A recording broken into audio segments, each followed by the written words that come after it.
estábamos conversando ayer también, este tema que ha levantado un rechazo de todos los sectores, que tiene que ver con este veto que ha puesto el gobierno, Simón, a este proyecto que prohibía el corte de los servicios básicos por no pago. Exacto. A ver, yo no sé si hay cosas angustiosas en la vida. Yo sé que las mamás, los papás que están en sus casas van a coincidir conmigo, que muchas veces cuando te van a cortar el agua, la luz, tratan de pagarla ahí a última hora, a veces no se tienen los recursos. Bueno, pero para ser francos, ¿cuál es el escenario global? Miren, el 27 de marzo el gobierno llegó a un acuerdo con las empresas sanitarias, de luz, etcétera, para que no se cortara el suministro por no pago en tiempos de pandemia. Un acuerdo. Pero ¿qué es lo que pasó? El Congreso avanzó también para que esto estuviese zanjado por ley y para que no quedara finalmente en voluntad de las empresas, sino que estuviese ratificado como parte de la ley. Eso fue lo que se hizo, se generó un proyecto, se consensuó con las empresas de telecomunicaciones y además se trabajó con el gobierno, con la ministra de Transporte, Gloria Hood, en un capítulo muy importante que dice relación con el acceso al Internet para el 60% de los niños más pobres del país. Y fíjense ustedes que el sábado se tenía que promulgar esta ley o se tenía que enviar un veto por parte del gobierno para ponerle freno a esta situación. Y fue lo que ocurrió, el segundo camino. Ayer, en un documento de 18 páginas, La Moneda le comunicó al Congreso de que iba a establecer este veto en estos dos artículos esenciales. ¿Cuáles son los dos artículos esenciales? Lo vamos a ver en el siguiente reportaje. Pero también tiene una arista política, porque aún están las esquirlas, las heladerías están frescas a razón de lo que pasó en el Congreso el día miércoles y jueves con las platas de las pensiones. Lo revisamos todo al estilo del mucho gusto en este reportaje que entrega los detalles justamente de lo que se está hablando y debatiendo. Él es independiente. Un nuevo error del gobierno. Ella y él, demócrata cristianos. Y lo encuentro lamentable, bajo, especialmente en esta pandemia. Es como una reacción frente a la derrota política que ha tenido La Moneda el día de ayer. Él, socialista. Yo creo que es una manifestación más de la conducta errática y el desgobierno que existe hoy día en el país. Blado es regionalista. El presidente tomó un camino, que es, por supuesto, el camino equivocado. Y este último parlamentario de Renovación Nacional. Entonces, yo no sé cuál es el cálculo político que hicieron si ninguno de los parlamentarios votó en contra del proyecto para vetar eso. Son todos de diferente sensibilidad política, de oposición y gobierno, pero todos coinciden en que el camino elegido por La Moneda, el del veto, tendrá más polémica, peleas, desacuerdos y tensiones que nunca. La trinchera ya quedó instalada.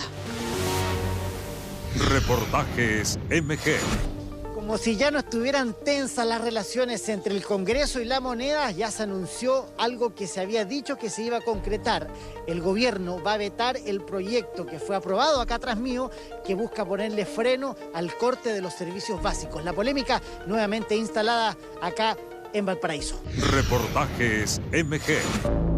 El anuncio llegó a principios de esta semana y se hizo oficial el jueves. El gobierno envió a la Cámara de Diputados el veto a la ley que prohíbe el corte de servicios básicos por no pago en el contexto de pandemia. En sencillo, hay artículos de la iniciativa que no comparte y a los que le cierra la puerta pese a su aprobación transversal.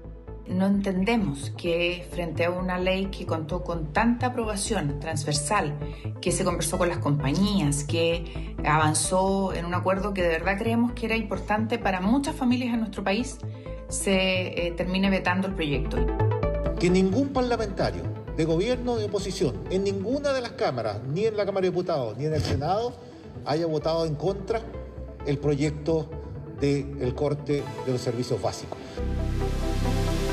Este es el documento de 18 páginas con la firma del presidente y sus ministros, en donde se notifica al Congreso el camino escogido, junto con asegurar que los servicios básicos estarán garantizados a raíz de un acuerdo con fecha 27 de marzo entre La Moneda y las empresas, un acuerdo de buena voluntad que incluso permite postergar los pagos en 12 cuotas sin interés. El veto apunta a mantener el Estado de Derecho, dicen desde el gobierno. El gobierno ha estimado que la versión aprobada tiene problemas que podrían afectar su implementación y, por tanto, el acceso de las personas a los beneficios. Además, podrían exponer al Estado a eventuales demandas y pago de indemnizaciones. Pero ¿cuáles son los puntos del proyecto que se buscan modificar o frenar? ¿Cuáles son las piedras de tope? Básicamente dos. La primera, la moneda busca que quienes consuman más de 15 metros cúbicos de agua no puedan postergar el pago de la deuda, aunque no sufrirán cortes de servicio. El proyecto del Congreso no tiene límite de consumo. De manera tal de hacer consistente esto con la escasez de agua y la sequía que tenemos. Esto es algo que se discutió mucho en el Congreso, creemos que se debe volver a discutir, pero es un punto adicional, como digo, que afecta nada más que el tema sector sanitario por la escasez de agua que tenemos.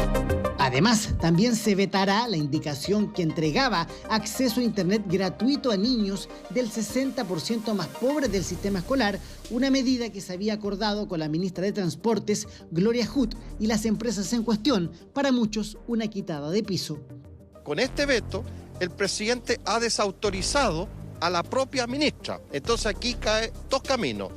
O le piden la renuncia a la ministra o la ministra renuncia. Una semana polémica entre el gobierno y el parlamento, aún en el aire las esquirlas de una votación por las platas de las pensiones que tensionó el ambiente y que lejos de calmarse vuelve a tensionarse, esta vez con otro proyecto social en tiempos de pandemia que desde la moneda buscan frenar. Dos artículos, ¿cierto?, de este veto presidencial que, a ver, para hacerlo en sencillo, lo que va a hacer poner una trinchera nuevamente ahí entre el Parlamento y el Gobierno, porque en ese documento de 18 páginas, claro, no se va al tema en cuestión que tiene que ver con respecto al corte de los suministros, porque hay un acuerdo, insisto, entre las empresas y el gobierno para que aquello no ocurra. Pero lo que busca este proyecto es que quede zanjado por ley. Y se trata de un proyecto que tuvo acuerdo absolutamente transversal de todos los colores políticos. Nadie votó en contra. Entonces lo que no se entiende, por lo menos lo que nos decían los parlamentarios, las conversaciones que tuvimos ayer en Valparaíso en la mañana, es que dicen, pero ¿por qué se hace esto si estaba absolutamente todos de acuerdo? Cuesta tanto poner al Parlamento de acuerdo y cuando están de acuerdo hay un veto presidencial. Dejo el tema planteado sobre la mesa en estos dos artículos. El primero, el que tiene que ver con respecto al límite en el consumo de agua y el segundo, el Internet gratuito para las personas más pobres, para las familias más pobres, para el 60% más vulnerable.